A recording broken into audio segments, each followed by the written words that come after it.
থাকতা না, দুনিয়াও থাকতো না।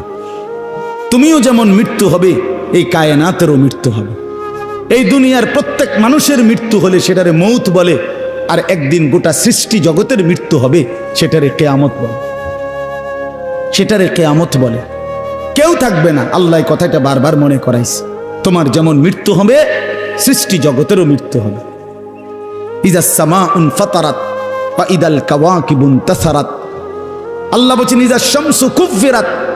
আল্লাহ তাআলা এভাবে বারবার বলছে ইজাস সামাউন শাক্কাত, আসমান ভেঙে যাবে, চূর্ণ বিচূর্ণ হয়ে যাবে, তারকারাজি খসে খসে পড়বে, সূর্য চন্দ্র আলোহীন হয়ে পড়বে। আল্লাহ তাআলা বলেন ইদা রাজ্জাতিল আরদু রাজ্জা, জমিন পাউডারের মতো রেজা রেজা পাউডার হয়ে যাবে। আল্লাহ তাআলা বলছে পাহাড়গুলো তুলার মতো ধুলির মতো উঠতে থাকবে।